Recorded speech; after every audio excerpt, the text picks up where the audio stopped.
With Caesars Palace Online Casino, Iconic Play is just the beginning. Download today and register with code RADIOLAUNCH. New users get a $10 sign-up bonus, a 100% deposit match up to $1,000, and 2,500 rewards credits after wagering $25. Must be 21 plus and physically present in Pennsylvania. Minimum wagering within 7 days required to unlock bonuses. Full terms and wagering requirements at CaesarsPalaceOnline.com/promos. If you or someone you know has a gambling problem, call 1-800-GAMBLER. I'm Dr. Fiona Lovely, and this is the Not Your Mother's Menopause podcast. I'm taking the taboos of menopause and perimenopause and bringing light to the dark. No bullshit, no shame. It's time for us to gain a new paradigm in female health, out with the old and in with the new, and I'm bringing fresh perspectives from someone in the arena. I've been practicing women's health for nearly 20 years, and I'm spilling the tea on what it means to live at midlife, knowing that the best is yet to come. I'm sharing my Gen X approach to living through this transition. Sassy, a bit sweary, and always honest. Tactical tips and instantly usable information is my aim. I hope to make you laugh and that you learn something new that helps you embrace the change. Together, we bring power to the peri. Onward to the podcast.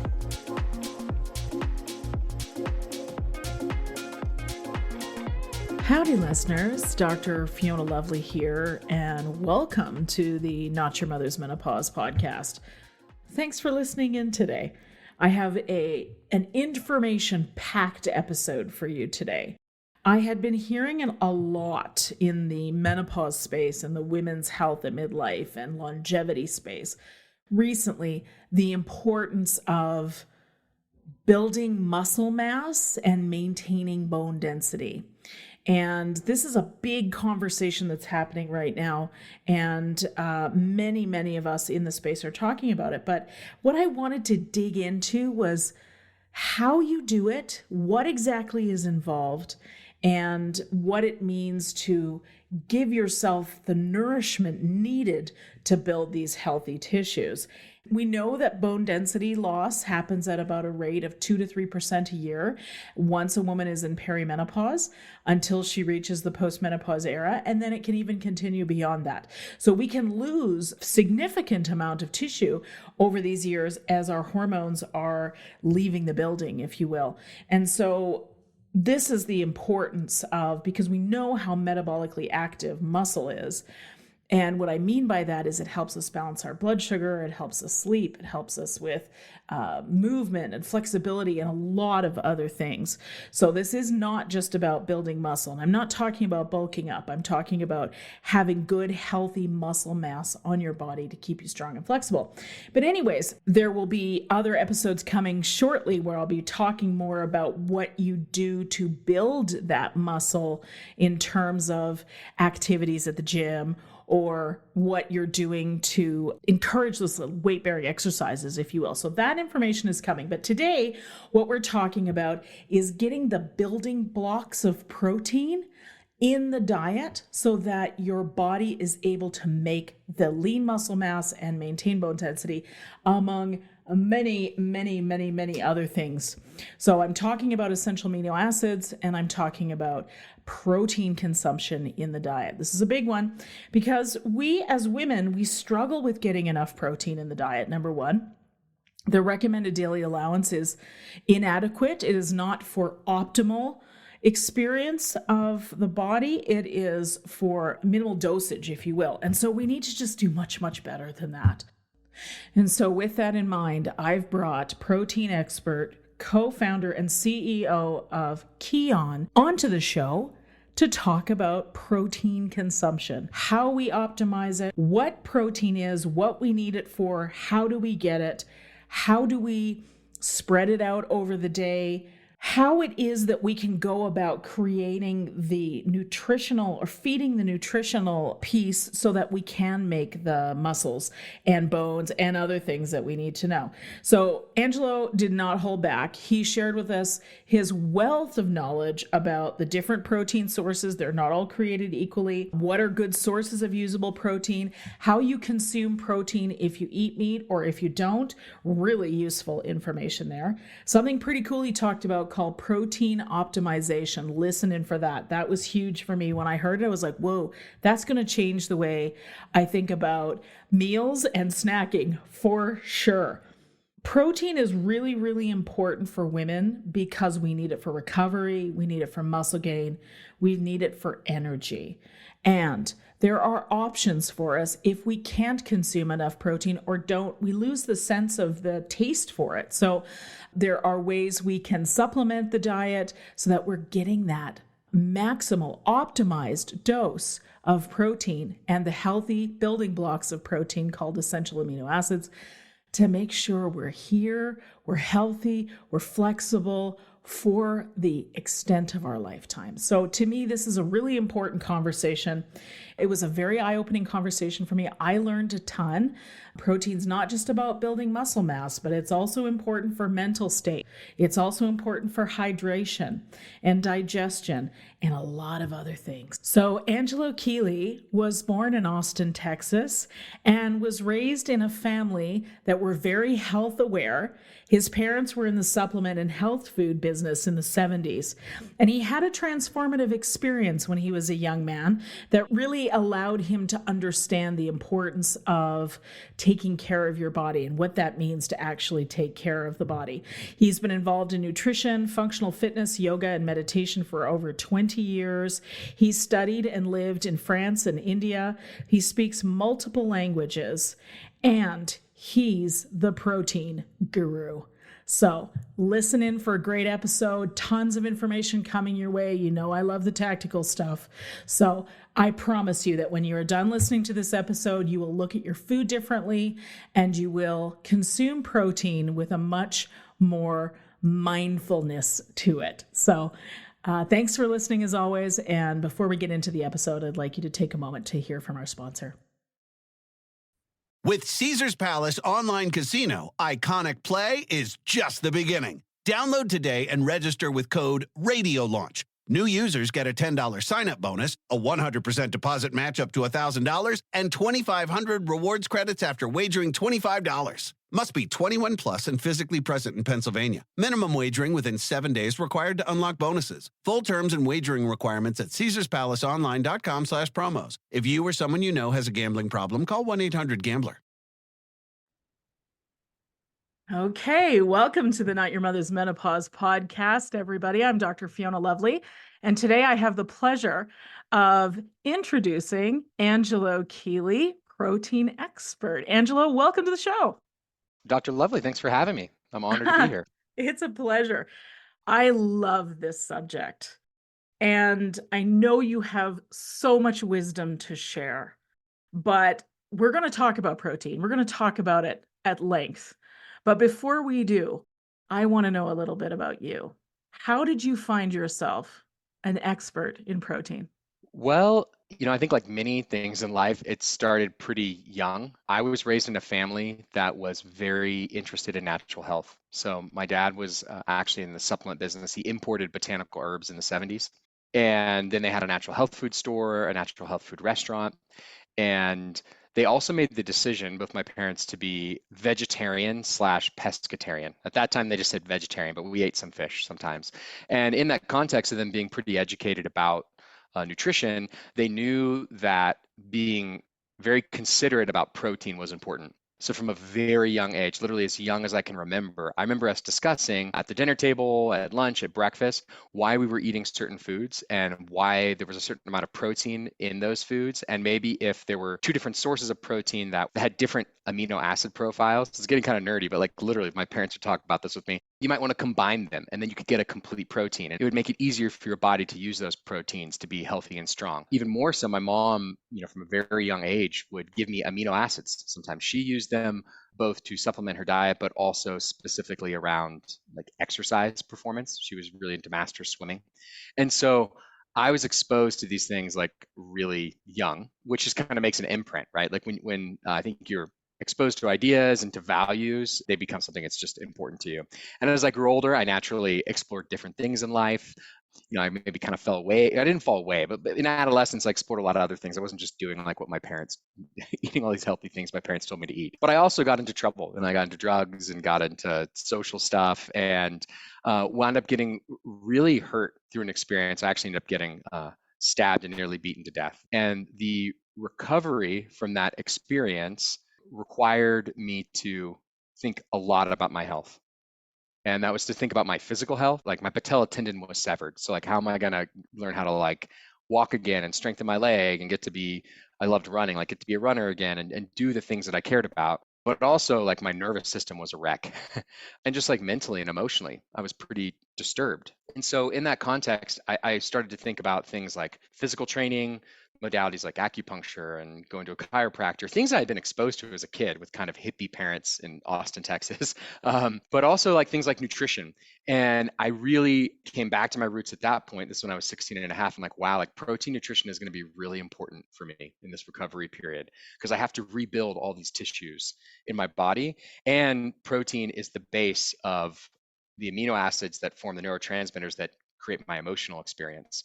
And so I just got really serious about protein intake and about just my overall diet.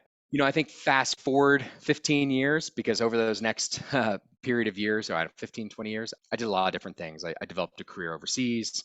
I lived in Europe for several years, in India. I moved back to the States, ran a behavioral healthcare company for a few years. And, at some point, I really did just come back to those kind of protein, amino acid nutrition roots and formed a company in 2017 that was focused on that. It was focused on making really high quality supplements and foods, but really with this primary focus and these hero products that were based around protein and amino acid nutrition. And so through this whole journey, from when I was a kid to when I was a teenager to then really trying to start this company, I've always been interested in the research and trying to understand it more and know what it is. But I would say that definitely in trying to bring to market and formulate what would be the best products, I consulted with very smart people and spent a lot of time really just pouring through the research. And through that, I think I gained a unique understanding of what the science of protein and amino acid nutrition is, but also because I come from a perspective that's more about like bringing it to the people versus maybe being like just an academic researcher purely.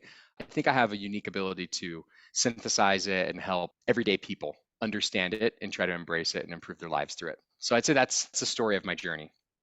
I'm grateful for you being the filter for the everyday people because the science is awesome. But really, for those of us out here banging around just trying to figure out, lots of people don't even really know what protein is or what it does in the body. Can you talk about that a little bit? Yeah, I think this is such a good place to start rather than thinking like, let's almost just assume we know nothing. Yeah. First of all, when we think about our diets, one way we can think about diet is we can think about macronutrients, and those are carbohydrates, fat, and protein. The primary role of carbohydrates and fat in our diet is primarily to be a fuel source. So if you think about your house, if you think about your body like a house, you need to keep the lights on, you need to run the washing machine and the dishwasher, etc. You need to get energy from somewhere. Like fats and carbohydrates are two different sources of that. Maybe like one's more like natural gas and one's like electricity, like coming through the grid and the panel, etc. But both could be used within your house to like run your stove, for example. In our bodies, it's similar. You can eat carbohydrates or you can eat fat, and either one of them can be oxidized to literally be the energy that helps your heart beat, your lungs function, to stand up and sit down and walk around and do all the things you need to do.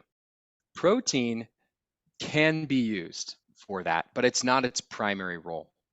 The primary role of protein is more like a material to rebuild the house of your body. So if you think about your house again, anyone who's a homeowner, or even if you're a renter, you surely experience that things don't last forever. The roof may wear out. You may need to replace an appliance. The carpet gets messed up and you have to fix it and repair it. And protein does a very similar role inside of our body. And that's because our bodies are actually made of proteins that only survive for a certain amount of time. And I'll explain that in a little more detail. So our physical bodies, you've probably heard about half of it is water, and it depends whether you're male or female or how old you are, but let's say about half of it's water. The other half, over half of that part is made up of proteins. And that includes things like your vital organs, heart, kidneys, liver, etc. But it also includes your hair, your skin, your nails. I think maybe more familiar to people, it includes your muscle, like all your lean muscle tissue. Maybe less familiar to people, it includes enzymes, hormones, and even neurotransmitters. The chemicals in your brain are the derivatives of protein, the metabolites. They are amino acids, or they come from those amino acids. That's like what runs the chemistry of your brain. Proteins make up all your vital organs, your lean muscle tissue, your skin, your hair, your nails, and even things like the enzymes in your body, hormones. When we discussed all these different types of hormones that are the chemical messengers that make all these things happen in your body, and neurotransmitters. So neurotransmitters are the metabolites, the little pieces basically of proteins, of amino acids, or what amino acids turn into. And throughout our body, these proteins, or the metabolites of these proteins, only have a certain half-life, we'll say. And what that means is that a protein functions for so long, and maybe it's the easiest thing would be to think about, like tissue in a vital organ like your heart. There's proteins that make up that tissue. And after a certain amount of time, like the quality of the fibers of the muscle tissue itself in the heart it's gotten old. And the body knows it wants to replace that protein with a newer protein so that the heart can maintain the quality of its function. So this little tiny microscopic protein breaks apart. And when it breaks apart into these 20 amino acids. Those are the little building blocks that make up the proteins. And but I'm giving the example of the heart, but this is for all the different proteins within your body. And when it breaks apart, some of the amino acids can get reused. Imagine they're like, if you're remodeling your house, you might like take apart some walls, and like the sheetrock is old. You're not going to reuse the sheetrock, you're going to throw it away. But maybe some of the studs, like the pieces of solid wood, you could reuse. So it's similar. There's some of the amino acids, they're not good anymore, and you literally just pee them out. They get converted to urea. And the other amino acids are still good. You want to keep them, and you can actually reuse them to help rebuild proteins in your body. But what you just acknowledged right there is like, oh, I lost some pieces of the protein, I kept some. So now there's a deficit. And how do I replace or correct that deficit of amino acids to rebuild the proteins? That is why we eat protein. So when we eat protein, and this is in the form of plant proteins like beans and rice, even grains like rice and wheat and things like that have proteins in them, to things like animal products, eggs, milk, meats, cheeses, etc. When we eat these, our body digests it, it breaks apart the proteins into the little tiny amino acids. There's 20 of them. They go into our blood, and then they become available throughout the whole body to help rebuild proteins. So if you don't eat enough protein every day, you will not give your body what it needs to help rebuild all of these parts of your body, again, from vital organs to muscle to hormones to enzymes, etc. So protein is it's truly essential, and you truly will die if you do not eat it. Whereas you could vary maybe like the amount of carbohydrates and fat that you eat based off what kind of energy source you want to live off of. There's an essential component of certain, fats for rebuilding cells, etc. But like proteins, like you can't go without proteins. Mm. So you mentioned the different proteins. What is the thing we can eat in our diet that is proteinaceous? Like, what are the best proteins? Mm-hmm. Yeah. What is a protein? Like what is a protein in diet? Yes. Yeah. So well, this is a great question. So protein, similar to us, like how I describe, like, oh, over half of our solid mass is proteins. Mm-hmm. A similar thing is occurring in the rest of nature. Mm-hmm. So for example, if you eat a piece of meat, right? If you just think of like a cow, part of it is made up of lean muscle. Part of it has some organs, like some people eat like, the organs of different animals, like liver is like a, specialty. Mm-hmm. But then there's also like fat that surrounds it, etc. So in animals, maybe it's more clear. So it would be things like the muscle of an animal that was a piece of meat or steak, etc. Also, there's proteins that come from things like dairy. So in the milk itself, there are proteins in it, but there's also other stuff. There's sugars and there's fats, etc. And the same thing is true for plants. So in plants, part of the plant part of the rice, part of the potato, part of the quinoa, buckwheat, soy, other legumes is a protein, and part of it is also a carbohydrate in many cases. And maybe there are fats as well in these plant sources. So most foods we eat have some amount of protein in them. The question is, when you're trying to then evaluate the quality of a protein, is out of the total mass that it includes, how much of it is protein? Because the rest that's not protein is something else. It's carbohydrates or it's fat. And all of those have calories as well. So which one is like the most protein dense, like has the most amount of protein per total calories of the food? And then you would look at, okay, well, that thing that's really dense in protein, what's the quality of that protein? And the first question you'd ask when you say what's the quality of the protein is, for a human body, how digestible is it? If I eat that protein, whether it be beans and rice or chicken, which one, when I digest it, is my body going to have an easier time of breaking apart those proteins and getting the raw amino acids from it? And then the next question is, and we can go back and we can evaluate all these food sources, would be, okay, now I know like it needs to be dense in protein, it needs to be digestible by a human body. And then the third question would be, how much, and this is a really important point to highlight, how much of that protein is essential amino acids? Because there's actually two different kinds of amino acids. I mean, there's more than this, I'm simplifying, but there's the essential ones and the non-essential. The essential amino acids are the ones that you have to get from food. If you get those essential amino acids from food, from your diet, you then can actually synthesize, your body can create the other amino acids from those essential ones. But it cannot, we don't have the capacity to actually synthesize those essential ones. That's why for us, they may not be essential for another creature in nature. For us, they are truly essential. Our body cannot make them. Furthermore, they are the active part of the protein, the active ingredient in the protein. So the non-essential amino acids can be good. They can be used in the body in different ways, but they're not as much used. You end up actually converting more of them into sugars or peeing them out. And the essential ones are the ones that actually stimulate new protein synthesis. They tell the body, like, let's make new proteins, let's rejuvenate the body, let's rejuvenate the skin, let's rejuvenate the hair, let's build new muscle, etc. And so you really want something, one, that's high in protein relative to the total mass, two, that's digestible, and three, that has a lot of the essential amino acids as a portion of that protein. So when you look, in nature and you try to find these things, if you're on the more plant-based side, you would look for things like soy is relatively high, quinoa, buckwheat. Those are some of your better options. And it's totally possible to be plant-based. I will acknowledge that animal proteins are more digestible in terms of the amino acid availability, and they are higher in a proportion of essential amino acids. So as soon as you move to eggs, dairy products, and then actual meats, they are specifically for the purpose of being utilized by our body for protein synthesis.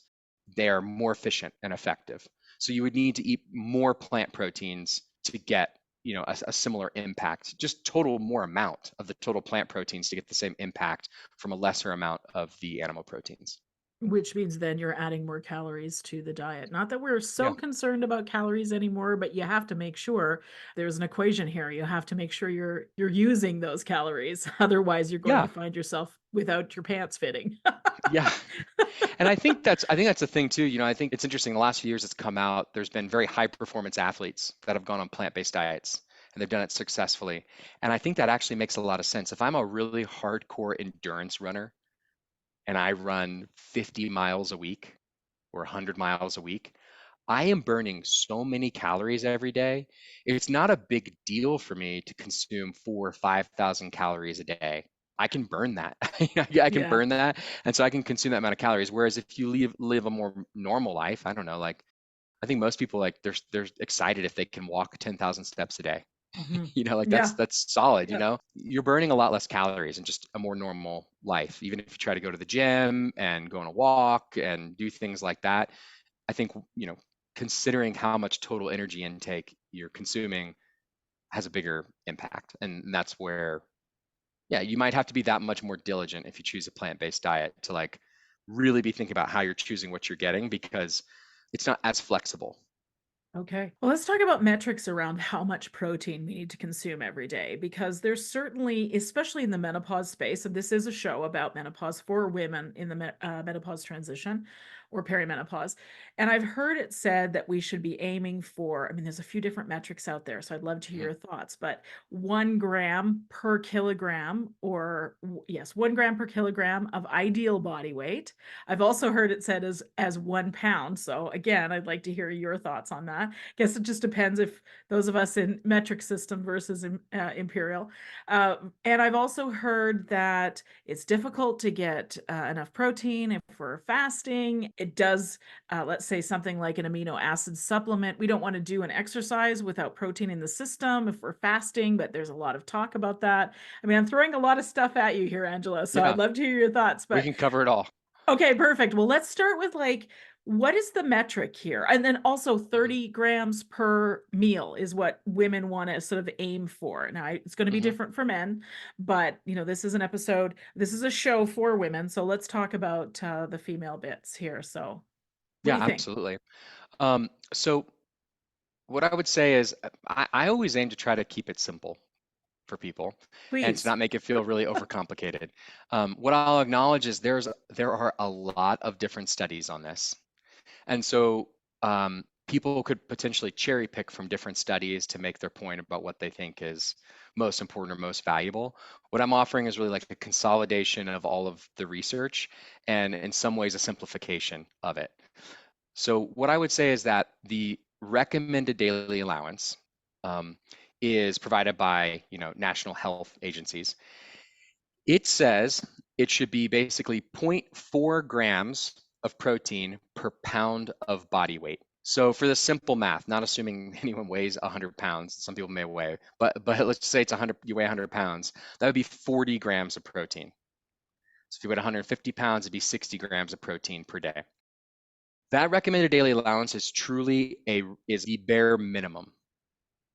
If you consume less than that, you have, and that's across different ages, et cetera. And it's a very simplified thing to create like basic health standards of like not like people having significant malnutrition. That is the absolute bare minimum that you would need to not have problems like significant hair loss, organ issues, skin issues, like health, like true, like provoke significant health problems. So then the question becomes, well, okay, so that's like the bare minimum so I don't get into like trouble, right? What's an ideal or an optimal amount of daily protein intake so that I can thrive? And when you say thrive, well, then questions become, how old am I? What's my daily activity levels? Are there differences if I'm male or female, et cetera? And so this is what I would say. I'm going to give a few different points and then I'll summarize. I can just answer specifically between the ages of, say, 45 and 55 and you're a female. So we'll Please. give really Please. direct at the end. Yeah. So the more active you are, the more protein you will want to eat because you will need more protein to service all the protein requirements of your body that are basically promoted through activity. Like when you exercise or do things, you're basically telling your body to rebuild proteins. You're creating stress on the body, stress on your muscles. Even if you go for a walk or a run or etc., you need more protein to service the needs totally of the body. So if you like to exercise a lot, think, okay, I want to be higher on the protein scale. And again, I'll get to specific numbers, but I'm just trying to give the big ideas. If you are in a situation where you are over the age of 30, and I would say like typically I'd say if you're an aging adult, right? But it's like we're all aging. Like once you're 18, you're an aging adult. You're an adult who's getting older, Yes. right? But like over the age of 30, what happens is your ability to digest proteins, to break them down, and it becomes diminished and your sensitivity to the amino acids to actually stimulate mTOR and promote new growth to say, which makes sense. You think about people getting older, like the older you get, does your skin get more tight or does it get looser? Does it get more wrinkly or less wrinkly? Your hair, does it get richer and fuller or thinner? Your muscles, do they get like bigger and stronger or you start to lose muscle mass? And that's because your body is simply not prioritizing the utilization of protein and amino acids to rebuild and repair and like remake all these proteins in your body. If you want to overcome that, you want to give yourself more protein.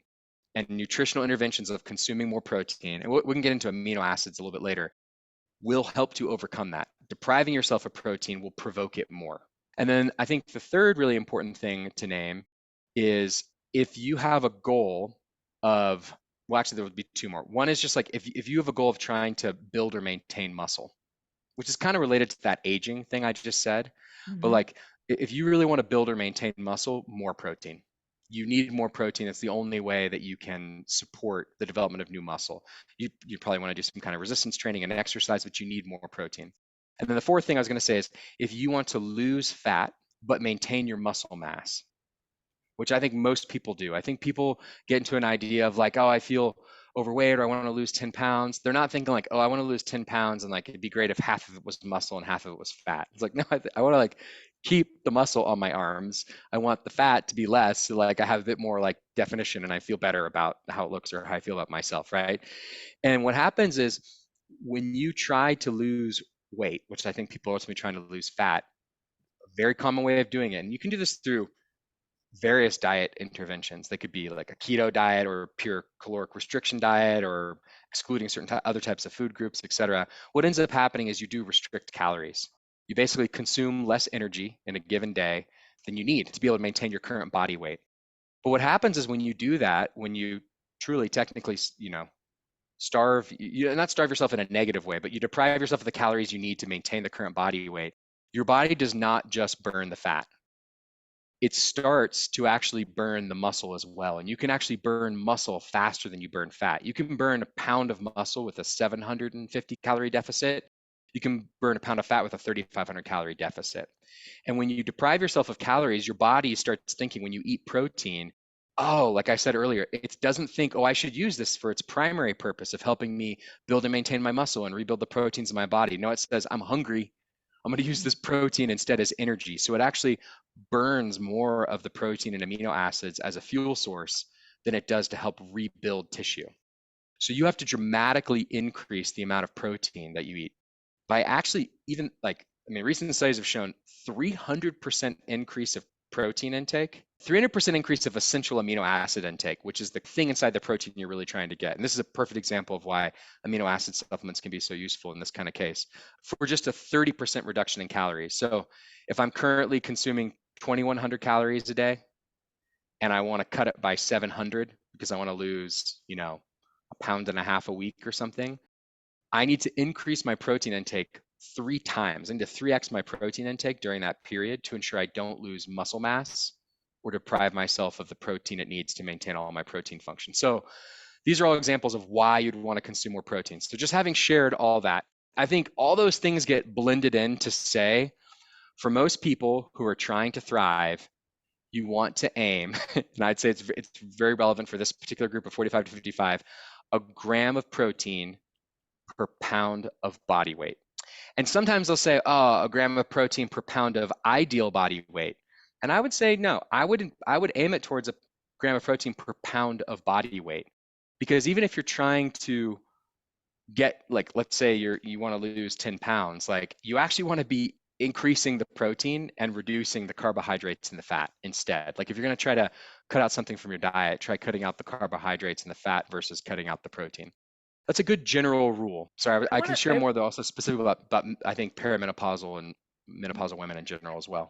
And I want to talk about this here for a second because I find this really interesting. When I just probably the last 18 months or so, I've been really focusing myself on making sure I'm getting the protein first before I'm eating the other things. And what I find is really fascinating is that when I consume the protein first, I have my cravings go away.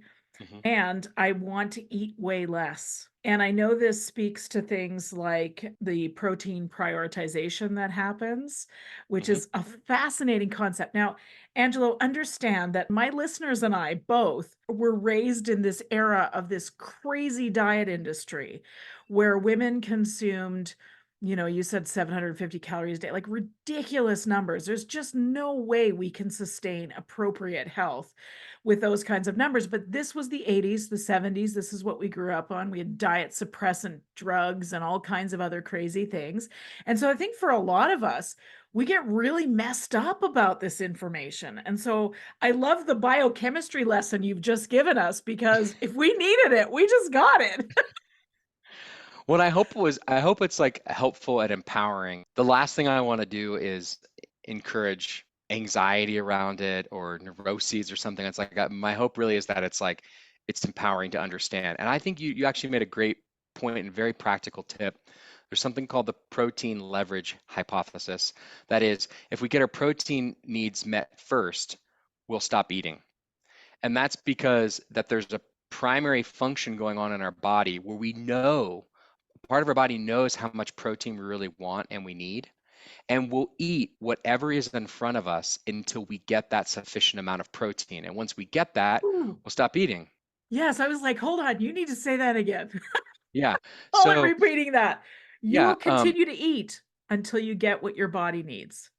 And so if you prioritize eating the protein first, prioritize eating kind of, yeah, like you like make sure you get the protein in first whenever you're eating a meal or meal planning or whatever you're trying to do, you'll notice like, oh, which is so interesting too. It's like flipped like in like eating out culture, like they bring you all like the bread and butter Mhm, first or like chips mhm, and salsa or whatever it is. It's like, mhm. no, really, I should be like eating protein first. And if I can eat the protein first, whatever that is, I will be satiated. It will actually solve the hunger hormones of ghrelin. Like it will change those dynamics to where I don't literally feel as hungry because that's what my body's trying to get from the food. It's trying to get this protein. And I wouldn't just say it's trying to get the protein, it's trying to get the essential amino acids in the protein.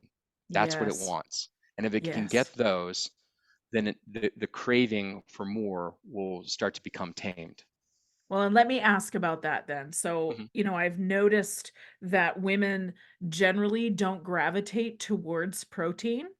We gravitate towards other things. And I think there's a lot of reasons for that. We take comfort from food. And to be honest with you, a croissant is far more comforting than cheese or a steak. I don't know. I take lots of comfort from a steak. So I remember when I was doing my clinical neuroscience postdoctorate training years and years ago, and it was like these intense 3-day weekends. And my husband would always say to me, being the good husband that he is, he was like, "What do you want me to cook you to eat?" And I was like, "Meat. Like, I don't care about whatever else. I just need meat." Because my brain is like smoking by the time I get home. Right. So I guess I knew that early on, but as we get older, we tend to lose the appetite for protein. And so for women that struggle, let's say to eat a piece of chicken, an appropriate amount, let's say it's 30 grams in a meal, Mhm. we can supplement to help with that protein consumption. Is that what you're saying? Yeah, I think absolutely. I didn't quite answer like how much should the dose be earlier for protein? I think 30 grams is a good amount. What I would say is just generally not to like, again, to try to make it easier for people is ideally you'd eat 3 wholesome meals per day of real food. And that real food would include things like if it could include like things like plant-based things like oatmeal, but like we don't add tons of sugar or tons of other stuff into it. It could include things like tofu, it could include things like meat, include things like eggs. I think one tip I'd actually offer people in this audience is Greek yogurt. If you're not on the Greek yogurt train yet, it's a little tiny thing, it's got 20 grams of protein in it. It packs a real punch and it's delicious and it's not, yeah, it's like I can get it. Like you don't want to, maybe you just want to eat like a piece of chicken, right? Yeah. Yeah.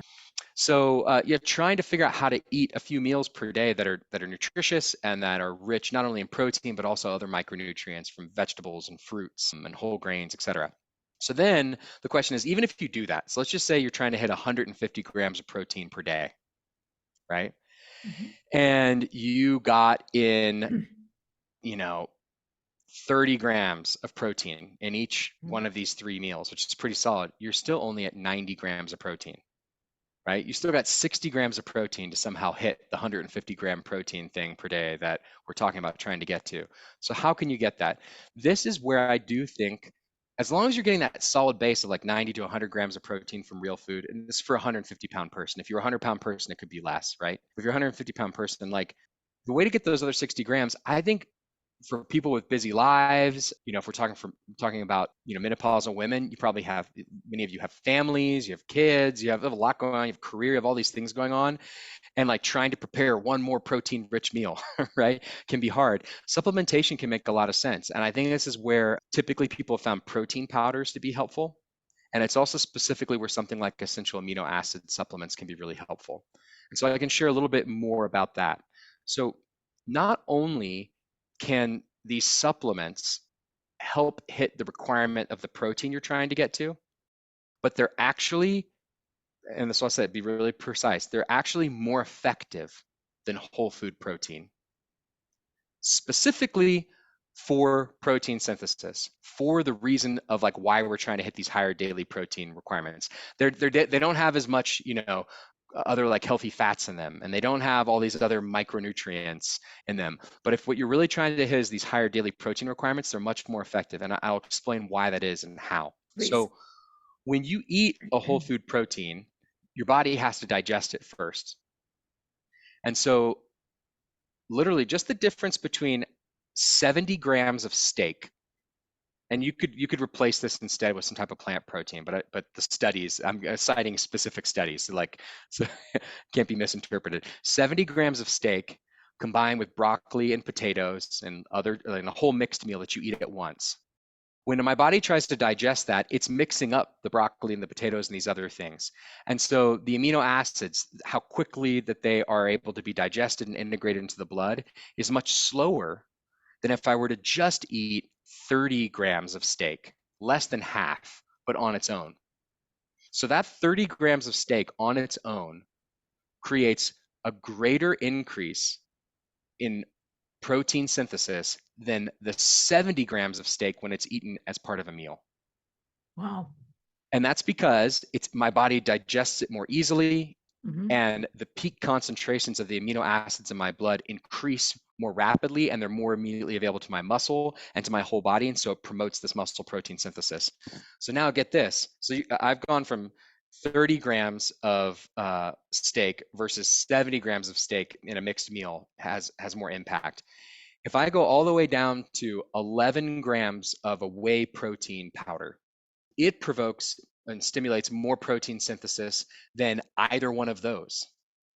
So literally 1/7 or like 15% the amount of protein powder, gram for gram. This is whey protein powder. It wouldn't be exactly the same if you're looking at a plant-based protein powder, et cetera. Then that steak is part of a meal. It's like, I mean, it's 6 to 7 times as powerful. Wow. So the protein powder actually packs this amazing punch. And that's because in something like a whey protein isolate, you've stripped out the lactose, the carbs, the fat. It's just this protein that's highly available. And when you digest it, it immediately goes into your system and is immediately available. It truly is more bioavailable. Now, get this. If you compare essential amino acids to that, essential amino acids are basically 3 times. I'm going to give the example for young adults, then I'm going to give the example for a menopausal woman, because this is even more stark and incredible for a menopausal woman. For a young adult, say 20, I think these are 20-year-olds, the essential amino acids provoke 3 times the amount of protein synthesis as the protein powder. So we're talking at a scale of like 20, 25 times more potent than a steak as part of a mixed meal. Now, the reason for that is the essential amino acids are 100% the active component of the protein. They don't include any of the non-essential amino acids. They don't even require digestion. They basically just go directly into your system, into your blood, and they immediately support protein synthesis. By the way, I'll just note things like KION aminos, and you can find them in other brands, but they are plant-based. So they're vegan, they're fermented from natural plant sources. So they're really palatable and acceptable to basically every diet that I can think of. They're way more effective than a whole food protein. Like, I mean, this incredible scale. So when you're trying to get in those last 60 grams of protein, right? You have the 3 meals of 90 grams. You actually could just probably include a couple servings of essential amino acids during the day. Or if you wanted to, a serving or 2 of essential amino acids, maybe a protein shake in the afternoon, like whatever I think you like better, you would be hitting the reasons for which you are even trying to hit those higher daily protein requirements. Because you're not really trying to hit it just because it's protein. The only reason you're trying to eat that much protein is because you're trying to promote new protein synthesis. You're trying to help overcome the anabolic resistance that comes with aging. And that also comes specifically for perimenopausal, menopausal women around the hormonal changes. And the stress of those hormonal changes creates a deprioritization of maintaining muscle mass and changes the metabolism overall. And so by choosing to supplement in these ways, you can do something that like even just eating more protein won't necessarily do. And now here's like one of the really stark things I was going to name. the older you get, and there are studies now kind of tracing this specifically with women, for 60-year-old women, so obviously this is post-menopause, Mm-hmm. essential amino acids have been shown to be 6 times as effective as a whey protein powder, We all like need to be way taking more this. Oh my effective. God. Well, yeah, I mean, what I would say is like, it's not like every single person needs to be taking this is like, it's like what you have to do. But if you're looking for ways to simplify your life, and you're already and you're trying to commit yourself to hit the bases already with like a few nutritious meals throughout the day, but you maybe even doing that and even doing gym stuff or exercise or yoga or whatever you were doing before to try to stay in shape is not working as well because you've got aging impacts already, whether you're male or female, but then you have on top of that significant hormonal changes that are increasing your anabolic resistance, the deprioritization of protein synthesis. Yeah. It makes Yeah. sense to like Hmm. it's a very reasonable thing to consider, like, oh, this supplement makes a lot more sense for me now than maybe it did when I was like 20. It makes a lot of sense for specifically these, your audience, is what I Yeah. would say. Well, and this is a really interesting thing. What makes me chuckle is I think about, in 20 years of practice, every woman that's come to me and said, my biggest issue at midlife is weight gain. And, the answer to that is there's a lot of reasons for that. And we think it's so simple. It's just a calories in, calories out kind of thing.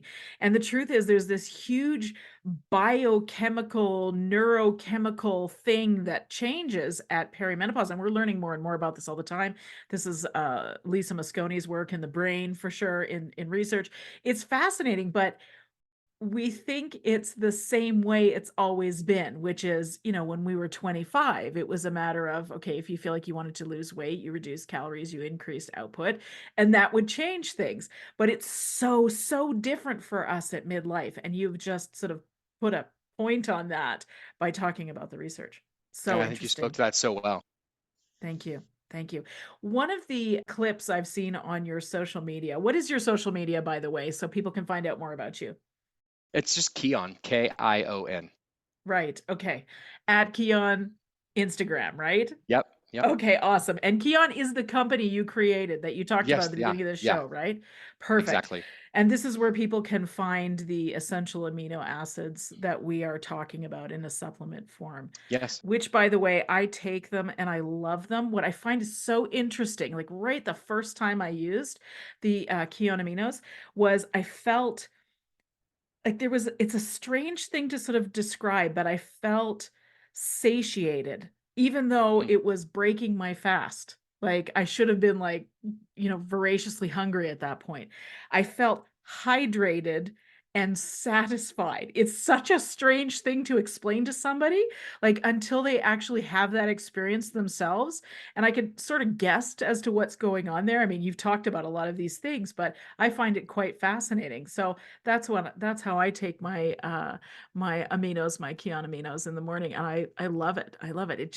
It's like a nice way to wake up. Anyways, I could go on. I'm like that too. It's the first thing I take in the morning. And I think, I mean, just to provide more information about the things that you said, one, it is satiating. So for the same reason that protein is satiating in that it addresses your body's desire, like we talked about, you'll stop eating once you've Mhm. gotten enough of these essential amino acids. It's the same idea. You're basically giving yourself your body this core thing that's related to how it defines itself as being hungry or not. So when you give it the essential amino acids, it feels satiated. On top of that, it's kind of like an off-label marketing thing, because not many brands market amino acids in this way, but amino acids are actually highly hydrating. So the way that a beverage becomes more hydrating than water is if you improve its tonicity, basically the degree to which it helps the liquid pass through the small intestines. And amino acids have been shown to be more effective than glucose and as effective as electrolytes in that way. It doesn't do other certain types of like this is getting nerdy, but like kind of transfer of electron stuff Getting. with as salt. Yeah, sorry, but it literally is I hydrating. So love it. it's more hydrating than water. And then one other point I just wanted to address was you Fascinating. named, say breaking your fast. Yeah. I would argue it doesn't break a fast. And Okay. here's what I would say. Why is one fasting? I think one can fast And because people can say, oh, well, if you're saying a pure water fast, or say if you say a pure dry fast, like absolutely nothing, well then yeah, you consume something. If it's a water only fast, well then yeah, you consume something. But if you're really talking about a food fast, it truly is not, it's not a food in that it doesn't stimulate your digestive system the way that consuming food does and require all this energy. So you can continue to fast and not stimulate your digestive system in the way that something even like a protein powder would, and continue to give your digestive system that rest that you may be wanting to give it. On top of that, then I think another reason why people potentially fast is they're trying to constrict the amount of hours that they consume food for like dieting purposes, basically try to like constrict how many calories they consume in a day. And it doesn't impact that in a significant way in the way that it induces diet, there's diet induced thermogenesis, and it's not this like heavy bulky food. And then I think one other really important thing is the degree to which someone says, oh, but I'm fasting for longevity, for like mitochondrial biogenesis or Mm-hmm. autophagy, et cetera. Mm-hmm. Amino acids, essential amino acids specifically, in models very similar to the models that have been explored to say that fasting promotes mitochondrial biogenesis, promotes just as much, if not more, than fasting or caloric restriction. So specifically for people who are trying, and I mean, I can share it with you. I mean, honestly, those Yes, studies are, what I just say is those please. studies are rodent studies. They're not animal studies. All the David Okay. Sinclair work, like it's not, they're rodent Right. studies. They're kind of, Yes. we have very similar studies I can share them with you that actually show giving essential amino acids to these animals promote just as much, if not more, mitochondrial biogenesis, which just means like rebuilding the mitochondria, rebuilding and building new energy power plants in your cells, the things that like help rebuild your cells. Anyway, it promotes just as much, and it helps you maintain your lean muscle. Because Mm. every time you fast, if you go more than a few hours without eating protein or amino acids, Mm-hmm. you go into net muscle loss. Mm-hmm. That is Mm-hmm. simply what happens. It's not dramatic. It's not like you need to freak out about it. I mean, like you're fine to go to sleep at night, not eat for 12 hours. But Mm-hmm. if you do a 24-hour fast, for example, you're starting to eat away at your muscle tissue Mm-hmm. to Mm-hmm. supply the rest of your body with amino acids.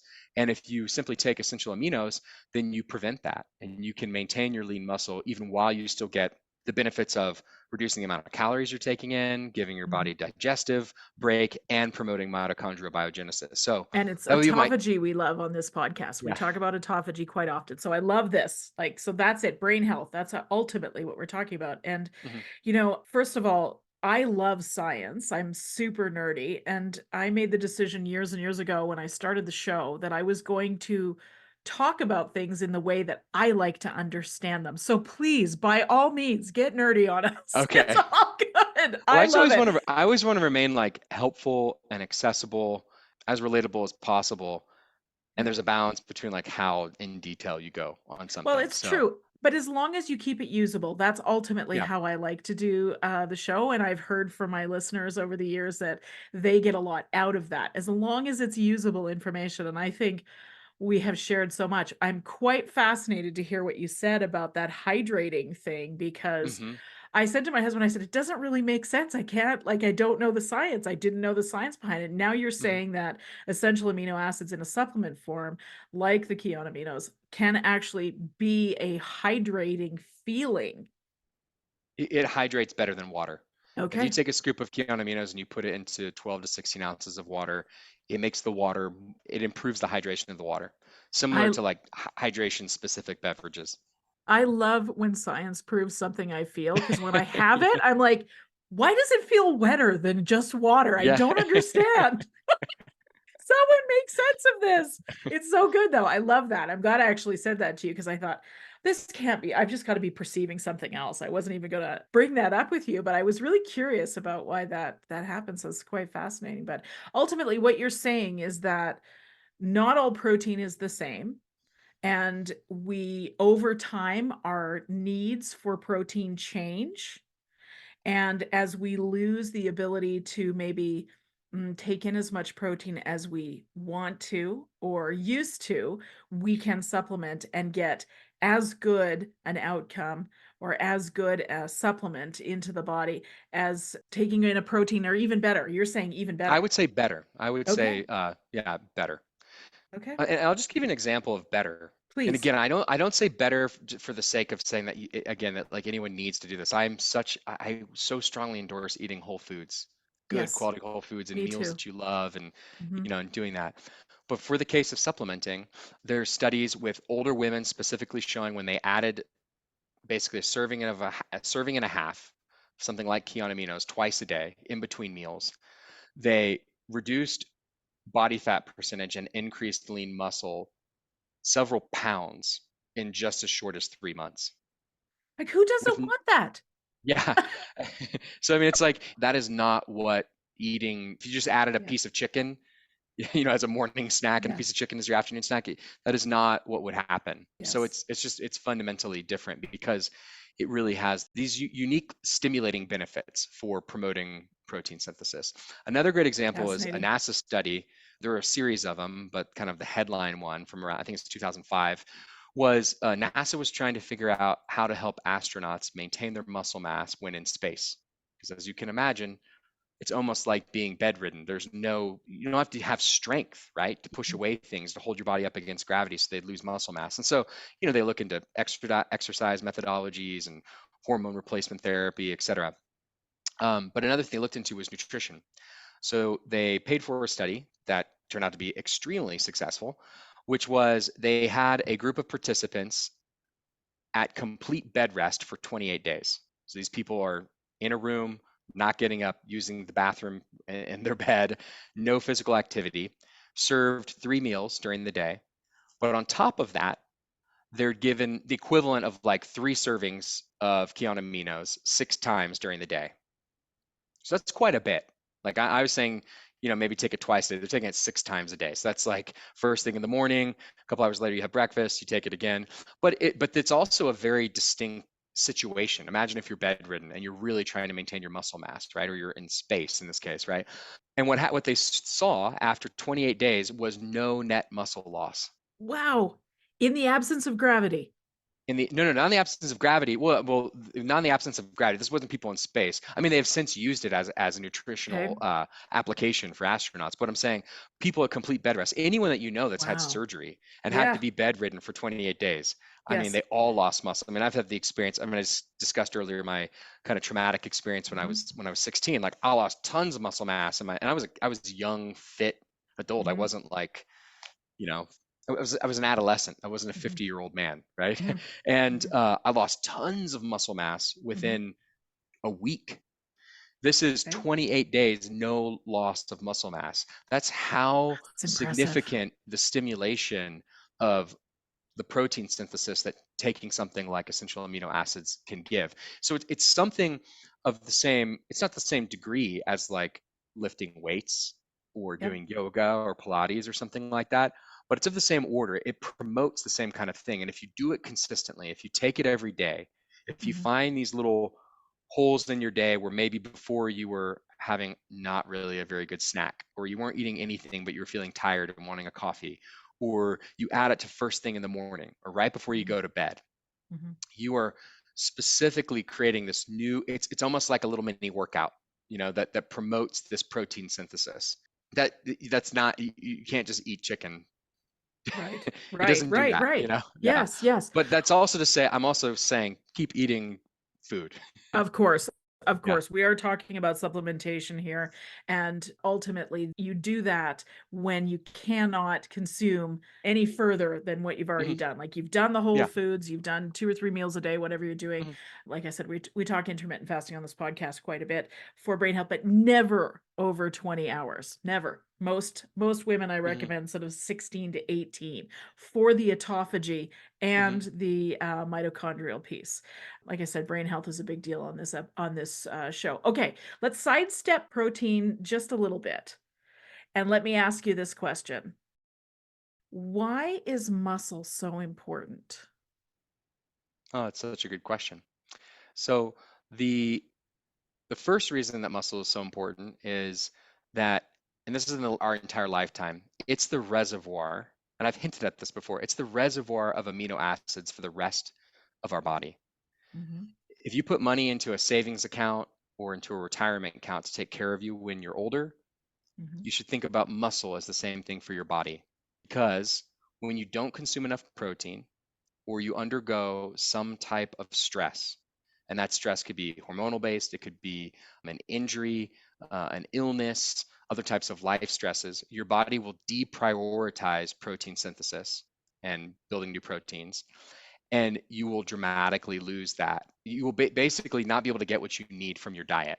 And what happens is your body will start to break down your muscle mass. And that's why as we get older, we lose and lose and lose muscle mass if we don't deliberately try to protect it. So maintaining muscle mass as we age is super important, because otherwise we're going to lose it. Well, why do we care? Like, okay, I get that, but like, why do we care about keeping it? Well, it's what keeps us active. It allows us to continue to go on even just walks, right? But to go on hikes, maybe with a family, to pick up grandchildren, to perform basic functions, to not to be able to live unassisted as long as you can, to be able to maintain an active life. And when you are able to do that, you are able to then have all these other more positive health outcomes. You're able to spend more time outside, you're able to live longer. And so maintaining muscle mass is basically the most highly correlated thing to longevity in terms of health Beautiful. span, living a Beautiful. good, long, healthy life. And that's because it keeps you active. Also, if you're much less likely to get injured, to fall, to break your hip. You think about older people that, you break your hip, and it's kind of the beginning of a downward slide. And if you don't fall, because you have good muscle mass and likely improved balance from that muscle, it's less likely to happen. But if you do fall, you're able to have muscle that helps you recover from it. They've Mhm. seen it, like people that end up getting diagnosed with cancer, the higher the muscle mass you have before you're diagnosed, dramatically improves your final outcome. Ooh, that's so important. Yeah, That's dramatically so improves the final outcome. So, and it's over and over again for all these different illnesses that potentially and arise. cancer's one Yeah. in two of us, right? One in two of us will experience cancer in our lifetimes. So And that's so, critical. That by itself yeah, is reason enough. yeah. Please go on. And I was going to say, and then even outside of, say these kind of more dire situations, which I think is something we should think about. It will ultimately in our life will likely one of these things will happen to us. Is muscle is one of the primary things that helps regulate our blood sugar. When you have muscle, the more muscle you have, when you consume any type of carbohydrates, the glucose, your muscles would absorbs the glucose and ends up regulating the amount of insulin. So the more muscle you have, overall, the better blood sugar regulation that you're going to have. I mean, it's not exactly that clear, but I mean, it's exactly like that direct of a line, but it's pretty darn direct that it's like muscle is the thing that's one of the primary things that's helping regulate your blood sugar. So that's going to impact your metabolism. It's going to super impact your mental state. Um, it's going to have all these different impacts. So I think if you just think about, man, I want to live, I want to stay active and feel good in my body as long as I can. I want to have good blood sugar regulation, and I want to live a long time, and I want to have the best possible outcomes if and when I am ever diagnosed with some type of serious disease or have a serious injury. Muscle is the bank account for your body that is worth investing in, and that literally you can like measure and see if you're building it or not, and you're maintaining it. And again, this is not like trying to be some big, you know I don't know, like, no offense to CrossFitters, like a CrossFitter or some like super strong gym person. It's about maintaining the right amount of muscle for your body and for your Mhm. own health. Well, and we're hearing so much in the menopause space right now how important it is for women at midlife to have muscle for all the reasons you mentioned, but for flexibility and to stay active. And I love that you said picking up the grandkids because that's a big deal for women in their menopause years is being able to go up and down the stairs, being able to pick up the laundry, like keeping all those things, but also as you've mentioned, the statistic says that after we've fractured a hip, we're like at double the risk of something like 50% of women who fracture a hip will die in the year after they fractured their hip. So it's dire, right? We really need to be paying attention to this. And you've given us just a beautiful check sheet, if you will, of the chemistry, the biochemistry, and this is how you take it, and this is how you do it. And if you can't get it in your diet, in your whole foods, whether it's vegetable source or animal source, then here's how you supplement from the best, most high quality supplement. Really, really important to do that. So I just thank you for this time. It's like been a textbook on protein. And I just wish I'd had this information when I was 13, still thinking that a bowl of undressed salad greens, not even nice salad greens either. It was a shitty iceberg lettuce and get this, a chicken breast, this is so gross, wrapped in plastic wrap, cooked in the microwave. That's what the Wow. diet industry taught me when I was a kid. Yeah. Anyways, that's beside the point. Obviously, we do not cook food like that. We do not eat food like that. If you are hearing me and taking that as diet advice, you missed the whole point. Please don't. But thank you for this, because again, my generation of women, we're just part of that really sort of mixed up. We didn't get really great information, and you have just corrected all of that. And I'm just so grateful. Thank you, Angelo. Well, thanks, Dr. Lovely. It's been a pleasure just getting to have this conversation, and I hope again I struck the right balance of going into detail to make Yep. sure I could try to be as nuanced as I could be, but also make it accessible and I feel practical. like you did. I absolutely feel like you did. So where can people find out? Certainly, where can they find out more about you and KION, and what do you want people to know about how to find you? Yeah, I mean, I think you can find out about me and the company on social media, on Instagram. The handle's at KION, KION, and then really our website. Our website has a lot of different information. It's getkion, GETKION.com. A lot of different information about various health topics, about amino acids and protein, but other things as well. And I think that's where everything is. And I think we have also a special offer for your audience. So maybe Yes, you there's a unique do. URL. Yeah. Yes, thank you very much for that. It's getkion.com/lovely. So it is 20% off. Thank you so much for that. I appreciate that very much. And I've heard from a good source that your creatine is world class. We didn't even talk about that one It's today, did true. we? It's true. It's like I don't know. I decided like I'll take How the do you answer? compliment. Yeah, Yeah. I'll take the compliment. It really is. It's the best. It's the best on the market. Yeah, Well, yeah. And perhaps you need creatine to. is another really interesting ingredient. I think specifically for menopausal women as well. This is what I've heard. I've Uniquely heard that. beneficial. Yeah, Yeah, yeah. I've Lots heard of that times it gets recently. grouped to like think about like guys at the gym, Yep. but it's extremely useful for menopausal women. And I think there's some pretty good research on that too, is what I've heard. Oh yeah, it is. It's a Yeah. highly researched subject. Would you come back on the podcast and talk to us about that? Yeah, I'd be happy to. Oh, I'd love that. Okay, I've got a final question I ask all of my guests, and Okay. now you're in the hot seat. It All goes right, like I'm ready. this. Does not need to be related to whatever we talked about today. Literally, the field is open. Knowing what you know now, what would you tell your younger self? Be patient. I love that. Yeah, I think I'm definitely very high energy person. And in life, I wanted so much so fast. And yeah, I think as I've gotten older, I've just learned to like slow down and to be patient and to listen more. And through that, so much more has come to me than me trying to overreact and over control and engineer and do and make happen. Mm, I love that. That's great advice. Thank you. You're welcome. The information and other content provided in this show, or in any linked materials, is not intended and should not be construed as medical advice, nor is the information a substitute for professional medical expertise or treatment. We are doctors, but we aren't your doctor. Seek your doctor's opinion. If you or any other person has a medical concern, you should consult with your healthcare provider or seek other professional medical treatment. Never disregard professional medical advice or delay in seeking it because of something that you have heard in this podcast or in any linked materials. If you think you may have a medical emergency, call your doctor or emergency services immediately. The opinions and views expressed on this page and in this show have no relation to those of any academic, hospital, health practice, or other institution. Thank you.